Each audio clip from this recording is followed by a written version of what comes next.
Shalom saudara-saudara yang dikasihi oleh Tuhan. Orang percaya sama dengan orang di dunia ini, kita pun mengalami penderitaan.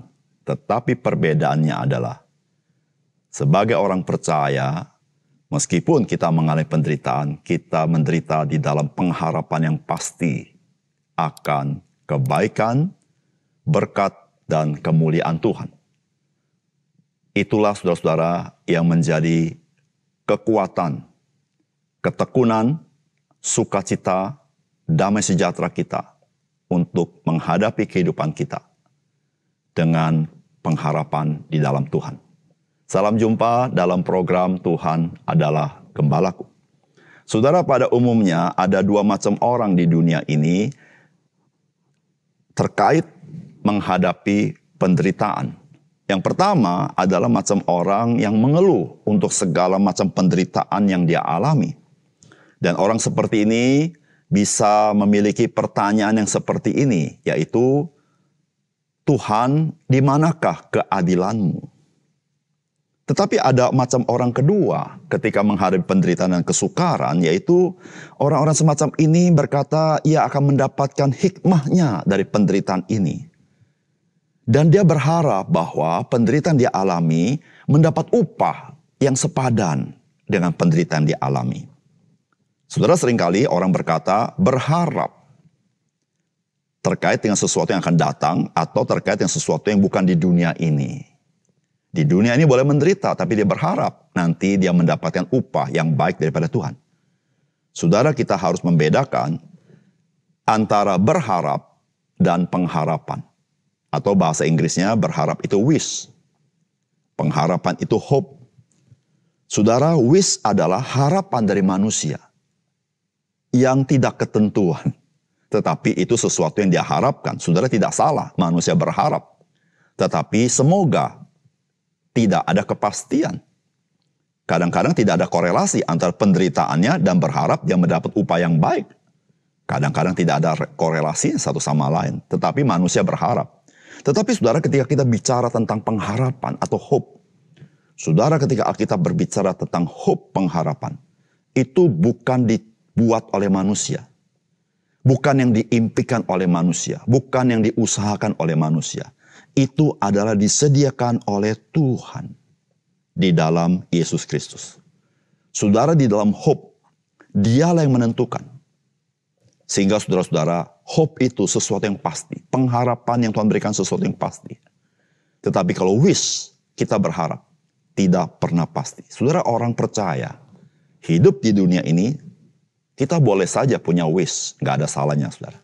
Tetapi saudara, kita tidak boleh lupa akan hope, pengharapan yang pasti yang Tuhan sediakan bagi kita. Saudara, wish kita bisa saja tidak terkabul. Karena itu bukan kehendak Tuhan. Tetapi kehendak Tuhan selalu ada di dalam pengharapan yang pasti yang Tuhan berikan kepada kita. Saudara, mari kita membaca Roma pasal 8 ayat 18-30. Sebab aku yakin bahwa penderitaan zaman sekarang ini tidak dapat dibandingkan dengan kemuliaan yang akan dinyatakan kepada kita. Sebab dengan sangat rindu seluruh makhluk menantikan saat anak-anak Allah dinyatakan. Karena seluruh makhluk telah ditaklukkan kepada kesia-siaan, bukan oleh kehendaknya sendiri, tetapi oleh kehendak Dia yang telah menaklukkannya. Tetapi dalam pengharapan, karena makhluk itu sendiri juga akan dimerdekakan dari perbudakan kebinasaan dan masuk ke dalam kemerdekaan kemuliaan anak-anak Allah.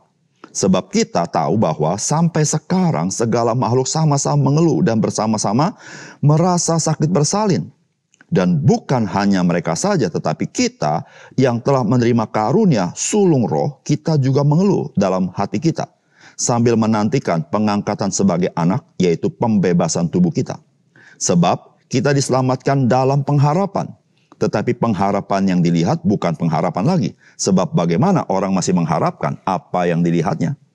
Tetapi jika kita mengharapkan apa yang kita tidak lihat, kita menantikannya dengan tekun. Demikian juga Roh membantu kita dalam kelemahan kita, sebab kita tidak tahu bagaimana sebenarnya harus berdoa. Tetapi Roh sendiri berdoa untuk kita kepada Allah dengan keluhan-keluhan yang tidak terucapkan. Dan Allah yang menyelidiki hati nurani mengetahui maksud Roh itu. yaitu bahwa dia sesuai dengan kehendak Allah berdoa untuk orang-orang kudus. Kita tahu sekarang bahwa Allah turut bekerja dalam segala sesuatu untuk mendatangkan kebaikan bagi mereka yang mengasihi Dia, yaitu bagi mereka yang terpanggil sesuai dengan rencana Allah. Sebab semua orang yang dipilihnya dari semula, mereka juga ditentukannya dari semula untuk menjadi serupa dengan gambaran anaknya, supaya ia, anaknya itu, menjadi yang sulung di antara banyak saudara. Dan mereka yang ditentukannya dari semula, mereka itu juga dipanggilnya. Dan mereka yang dipanggilnya, mereka itu juga yang dibenarkannya. Dan mereka yang dibenarkannya, mereka itu juga dimuliakannya. Saudara yang dikasihi oleh Tuhan, firman Tuhan saat ini berbicara sesuatu yang sangat familiar dalam kehidupan manusia, termasuk dalam kehidupan kita sebagai orang percaya, yaitu penderitaan. Saudara, penderitaan boleh dikatakan seusia dengan kehidupan manusia. Sehingga penderitaan merupakan hal yang sangat familiar. Tetapi juga manusia tidak pernah familiar dengan penderitaan. Saudara, pertanyaannya adalah apakah kaitannya seluruh apa yang Tuhan lakukan di dalam Yesus Kristus bagi kita sebagai orang percaya yang mengubahkan hidup kita secara radikal terhadap kenyataan hidup kita, yaitu penderitaan. Saudara, mari kita mendapatkan pesan firman Tuhan dari bagian firman yang kita baca. Yang pertama, saudara, kemuliaan yang akan diterima oleh kita sebagai orang percaya begitu luar biasa. Sehingga ketika kita menyadari akan hal itu, kita sanggup melalui pergumulan dan penderitaan dengan hidup penuh optimis, sukacita, dan tentu, saudara, dengan ketekunan. Saudara, firman Allah berkata begini, sebab aku yakin bahwa penderitaan zaman sekarang ini tidak dapat dibandingkan dengan kemuliaan yang akan dinyatakan kepada kita. Lalu ayat 24 berkata begini, sebab kita diselamatkan dalam pengharapan. Tetapi pengharapan yang dilihat bukan pengharapan lagi, sebab bagaimana orang masih mengharapkan apa yang dilihatnya. Tetapi jika kita mengharapkan apa yang tidak kita lihat, kita menantikannya dengan tekun. Saudara yang dikasihi oleh Tuhan, firman Tuhan berkata bahwa penderitaan zaman sekarang ini tidak dapat dibandingkan dengan kemuliaan yang akan dinyatakan kepada kita. Dan firman Tuhan berkata, sebab aku yakin. Saudara, mengapa Rasul Paulus berkata memiliki suatu keyakinan yang besar? Saudara, semuanya itu karena ia melihat Kristus rela mati menanggung dosa manusia. Dia yang tidak perlu mati, dia rela mati. Dia adalah yang kekal sampai kekal. Dia rela datang menjadi manusia. Supaya manusia berdosa bisa dibenarkan melalui percaya kepada Yesus Kristus. Saudara, itu pengorbanan yang sangat besar yang Tuhan berikan kepada kita. Saudara, dengan dasar itu, maka firman Tuhan berkata, sebab aku yakin. Saudara, jikalau Allah rela menyerahkan anak yang tunggal bagi kita, orang berdosa. Saudara-saudara, maka saudara, Allah punya maksud yang sangat indah. Dia ingin memberikan kemuliaan kepada kita. Sehingga Yesus Kristus, anak yang tunggal itu menjadi yang sulung bagi kita, saudara-saudaranya, yaitu orang-orang yang percaya kepada Dia. Dan saudara, penderitaan yang sekarang kita alami tidak dapat dibandingkan dengan kemuliaan yang akan dinyatakan kepada kita. Saudara, kemuliaan apakah itu? Yaitu kemuliaan anak Allah itu. Kemuliaan yang kekal itu. Kemuliaan yang Allah berikan, yaitu kemuliaan Allah itu sendiri. Saudara, apa yang dapat dibandingkan dengan kemuliaan Allah? Tidak ada. Sehingga saudara, penderitaan yang dialami oleh orang-orang percaya ketika dibandingkan kemuliaan Allah, saudara, penderitaan itu tidak ada artinya. Disitulah saudara-saudara, kita boleh memiliki sebuah sukacita menghadapi kesulitan hidup kita. Kita masih boleh damai sejahtera. Kita bahkan boleh memperoleh optimisme, keberanian. Bahkan saudara, kita berkata apa? Tetapi jika kita mengharapkan apa yang tidak kita lihat, yaitu pengharapan yang Tuhan berikan, kita menantikannya dengan tekun. Saudara-saudara, bukankah ketekunan adalah harta yang sangat berharga dalam hidup manusia. Saudara, mengapa orang percaya boleh bertekun? Karena orang percaya memiliki pengharapan yang pasti seperti jangkar yang disauhkan supaya kapal itu tidak hilang. Saudara, pengharapan itu pasti. Dia tidak pernah sirna, tidak pernah hilang. Dia melekat kuat di dalam diri Yesus Kristus. Dan saudara yang kasih dalam Tuhan. Disitulah saudara, kita sebagai orang percaya, kita mampu menang di dalam segala pergumulan kita. Karena apa saudara? Karena Tuhan, Dia adalah pengharapan kita. Dan Dia tidak pernah meninggalkan kita. Dan Dia akan memberikan kemuliaan itu kepada kita. Yang kedua, saudara, selain kita akan menerima kemuliaan bersama Kristus, di mana Roh Kudus menjadi jaminan yang pasti yang diberikan kepada kita. Kita pun selama di dunia ini mengalami keterlibatan Roh Kudus di dalam segala kelemahan-kelemahan kita. Agar kita tetap berada di dalam rencana Allah yang membawa kita kepada kemuliaannya. Saudara, firman Tuhan berkata begini, demikian juga Roh membantu kita dalam kelemahan kita. Sebab kita tidak tahu bagaimana sebenarnya harus berdoa, tetapi Roh sendiri berdoa untuk kita kepada Allah dengan keluhan-keluhan yang tidak terucapkan. Dan Allah yang menyelidiki hati nurani mengetahui maksud Roh itu. Yaitu bahwa Dia sesuai dengan kehendak Allah berdoa untuk orang-orang kudus. Saudara, ini sangat indah sekali saudara firman Tuhan ini.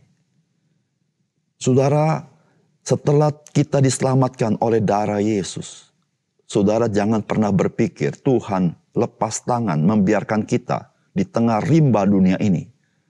Berusahalah sendiri dengan kekuatanmu, bukankah aku sudah menyelamatkan engkau? Tidak demikian saudara. Saudara, jika keselamatan kita pasti, saudara, seluruhnya anugerah. Bukan kita yang sanggup mempertahankan keselamatan, tetapi Tuhan memelihara keselamatan itu. Tuhan yang menjaganya. Bagaimana? Saudara, Roh Kudus terlibat dalam hidup orang percaya. Saudara, Alkitab berkata, Roh Kudus membantu kita dalam segala kelemahan kita.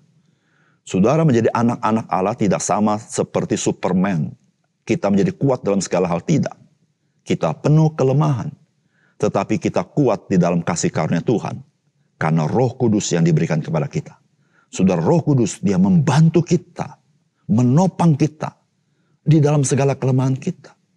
Sehingga saudara-saudara, seringkali kita tidak tahu apa yang kita perlu minta kepada Tuhan. Kita kurang hikmat minta kepada Tuhan. Seringkali kita bisa minta yang salah. Tetapi Roh Kudus Dia membantu kita berdoa kepada Allah dengan keluhan-keluhan tidak terucapkan. Dan saudara perhatikan, Allah mengerti maksud Roh itu. Karena doa Roh Kudus adalah sesuai kehendak Allah. Saudara, disitulah saudara-saudara kita mengerti artinya ayat 28. Ketika dikatakan kita tahu sekarang. Kenapa tahu? Karena Roh Kudus yang diberikan. Bahwa Allah turut bekerja dalam segala sesuatu untuk mendatangkan kebaikan bagi mereka yang mengasihi Dia. Yaitu bagi mereka yang terpanggil sesuai dengan rencana Allah. Yaitu engkau dan saya orang percaya. Engkau dan saya adalah orang yang terpanggil sesuai rencana Allah. Sehingga engkau dan saya mengasihi Tuhan. Saudara, firman Allah berkata dilanjutkan. Sebab semua orang yang dipilihnya dari semula. Saudara dan saya bukan karena engkau baik. Bukan karena engkau memilih Tuhan. Tetapi Tuhan memilih kita sejak semula. Mereka juga ditentukannya dari semula. Untuk menjadi serupa dengan anaknya. Yaitu supaya anaknya itu menjadi yang sulung dari banyak orang saudara. Dan mereka yang ditentukannya dari semula. Mereka itu juga dipanggilnya. Dan mereka yang dipanggilnya, mereka itu juga dibenarkannya. Dan mereka yang dibenarkannya, mereka itu juga dimuliakannya. Saudara, bagaimana semuanya ini bisa terjadi? Saudara yang dipilihnya, saudara dipanggil, saudara juga ada dibenarkan, dan saudara dimuliakan karena kita adalah orang percaya. Bagaimana bisa terjadi? Saudara, kita tidak boleh lupa. Allah turut bekerja di dalam hidup kita untuk mendatang kebaikan baik kita, orang-orang yang mengasihi Dia. Saudara, bagaimana? Yaitu Roh Kudus. Dia membantu kita di dalam segala kelemahan-kelemahan kita. Nah, saudara yang kasih dalam Tuhan, inilah yang membuat kita tahu saya tidak berjalan seorang diri di dalam tantangan hidup saya, di dalam penderitaan yang saya alami, di dalam kesengsaraan, di dalam segala kesulitan, karena ada Roh Kudus yang membantu kita. Dia berdoa bagi kita. Saudara, kita tidak tahu bagaimana berdoa, tapi Roh Kudus berdoa dan keluhan tidak terucapkan. Dan Allah, dia tahu maksud Roh Kudus itu. Dan dia akan memimpin kita masuk dalam rencana dia. Dan membawa kita kepada kemuliaannya. Oleh karena itu, saudara yang kasih dalam Tuhan, mari kita sebagai orang percaya, hidup dipimpin oleh Roh Tuhan. Dipimpin Roh Kudus, hidup rohani. Karena saudara, kita akan mengalami segala kebaikan Tuhan dalam hidup kita. Meskipun di dalam situasi dan kondisi yang mungkin tidak menguntungkan. Tetapi saudara ingat satu hal, Tuhan melampaui semuanya itu. Mari kita berdoa. Bapa surga, terima kasih untuk kebenaran firman Tuhan. Biar Tuhan memberkati firman-Mu. Sehingga firman-Mu menjadi topangan dalam hidup kami. Di dalam kami menghadapi pergumulan hidup kami. Mungkin penderitaan, mungkin air mata, mungkin kesesakan. Apapun yang lain. Kami menjadi orang-orang yang lebih daripada orang yang menang. Karena Tuhan mengasihi kami. Terima kasih Tuhan. Dalam nama Tuhan Yesus kami berdoa. Amin.